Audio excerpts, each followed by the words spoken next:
Hi friends, నా పేరు doctor Venkat Nayak, Osman university contract ఎంప్లాయీని.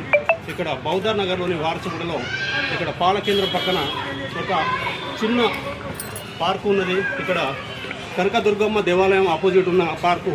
ఇక్కడ బౌద్ధర్ నగర్లో ప్రజలకు, వృద్ధులకు, మహిళలకు వ్యాయామం చేసుకోవడానికి ఇక్కడ మంచి ఆహ్లాదకరమైన వాతావరణం తయారు చేద్దామని, ముఖ్యంగా ఇక్కడ ప్లాస్టిక్ పదార్థాలు ఎక్కడ పడితే అక్కడ వేయకుండా ఒక సమాజంలో మంచి అవగాహన చూద్దామని ఇక్కడ వచ్చానండి. ఇక్కడ ఈ పరిశ్రమలు ఇట్లా ఉండడం వల్ల ఇవి ప్లాస్టిక్ వ్యర్థాలు వర్షంలో తడిసిపోయి తర్వాత వాటి వల్ల దోమలు, రకరకాల విష జ్వరాలు, మలేరియా, డెంగ్యూ అలాంటి వ్యాధులు ప్రబలి ప్రజల ఆరోగ్యాలు పాడే అవకాశం ఉంది. కాబట్టి పిల్లలకు, పెద్దలకు అవగాహన వచ్చేటట్లు ఈరోజు ఈ కార్యక్రమం చేపట్టాను.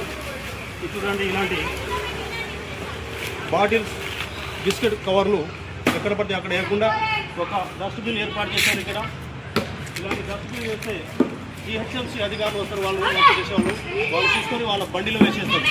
ఎందుకంటే వాళ్ళు కూడా పొద్దున్నేసి ఈ భాగ్యనగరాన్ని ఒక పొల్యూషన్ లేని నగరంగా తయారు చేద్దామని వాళ్ళు కూడా ఉద్యోగం చేస్తున్నారు.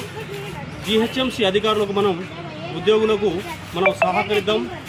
హైదరాబాద్ వాతావరణాన్ని, ఇక్కడ ఉన్న ఒక చిన్న పార్కును మనం కాపాడుకుందాం. Thank you.